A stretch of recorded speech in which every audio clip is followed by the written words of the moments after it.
Number 1, the Nile crocodile versus number 16, papyrus. Papyrus is a tall plant that grows in wet places like rivers and marshes.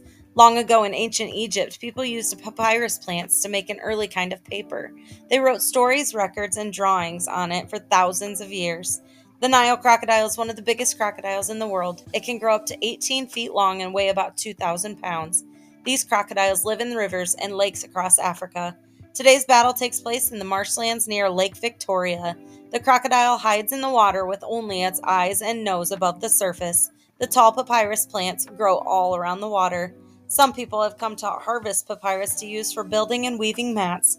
As they cut the plants, one large papyrus stem falls towards the water just as the crocodile jumps out to attack. Thwack! The falling papyrus hits the crocodile and slows it down. The human runs away safely, and the crocodile slides back into the water. The winner, Nile crocodile, outlasts the papyrus. 8. The European rabbit versus number 9, the mouse. The European rabbit is a small, fluffy animal that eats grass and plants. Rabbits dig tunnels in the ground called burrows. The house mouse is much smaller. It often lives near humans and sometimes chews paper on books to build a nest. Tonight's battle takes place in Doña National Park in Spain. The rabbit is peacefully eating grass in a meadow. Suddenly, a mouse magically appears nearby and starts nibbling on plants too. But danger's in the sky. A Spanish imperial eagle dives down with sharp talons. Whomp! The eagle grabs the rabbit and flies away with it. The mouse freezes, then quickly runs away at top speed. The winner, mouse, outlasts rabbit.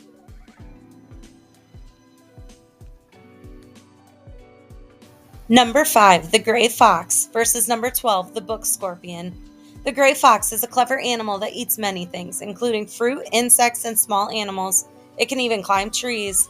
The book scorpion is a tiny creature that hunts small insects in places like libraries and houses. One evening near a university library in Arizona, a gray fox wakes up from a nap and starts looking for food. Suddenly, a tiny snack appears near its paws, a book scorpion. Slurp! The fox quickly eats it. Winner, gray fox. An eagle owl versus the silverfish. The Eurasian eagle owl is the largest owl in the world. It has big orange eyes and feather tufts that look like ears. Long ago in ancient Greece, owls were the symbols of wisdom and learning. The silverfish is a tiny insect that likes to eat paper, glue, and other starchy materials. Because of this, silverfish can damage books in libraries and museums. Tonight's battle starts outside a library in England. A person leaving the library slips on the steps and accidentally throws the book they just checked out. The book pops open and a silverfish falls out. At that moment, a huge shadow flies overhead. It's a Eurasian eagle owl swooping past. Seagulls nearby scatter quickly to get away. While one seagull flies off, it accidentally steps on the tiny silverfish and squishes it. The winner, the Eurasian eagle owl, outlasts the silverfish. Number 6, the cat versus number 11, the bat. The common pipistrelle bat is one of the smallest bats in Europe. It weighs only as much as a few paper clips. Bats use echolocation, which means they send out sounds and listen for echoes to find their way. Library cats have lived in libraries for hundreds of years. They help protect books by catching pests like mice and insects. At night in a library, a bat flies out from behind a bookshelf looking for insects. Nearby, the library cat is sleeping on the floor.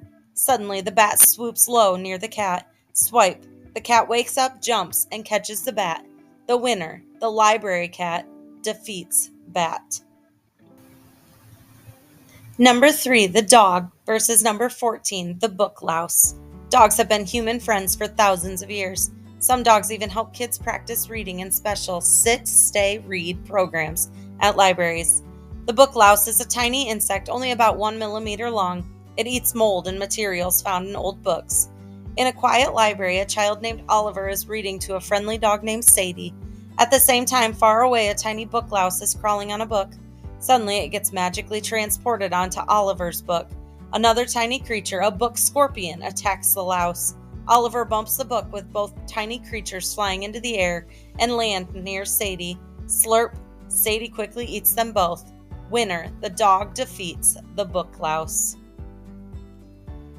Number 7, the white stork versus number 10, the Mesopotamian himri fish.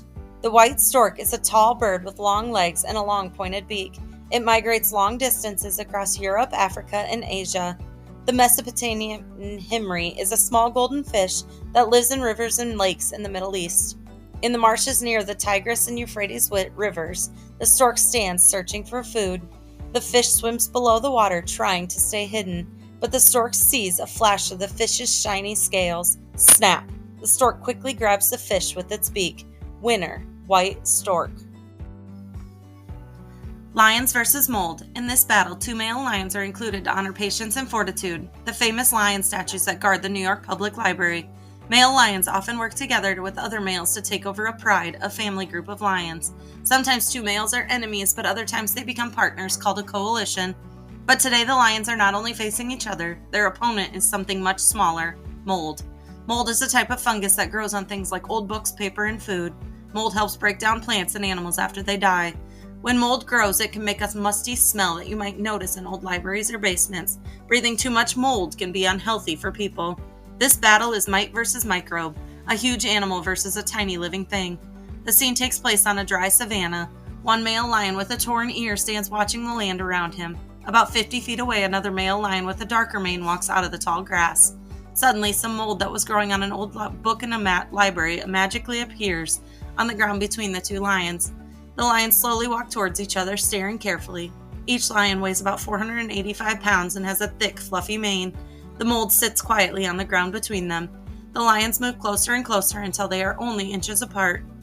Instead of fighting, the lion with the torn ear lowers his head and gently rubs his head against the other lion's chin. They are friends, not enemies. The 2 lions are coalition partners who have been traveling together for years. The torn ear lion marks the ground, covering the mold, and scratches the dirt with his claws. The mold gets soaked and scraped away.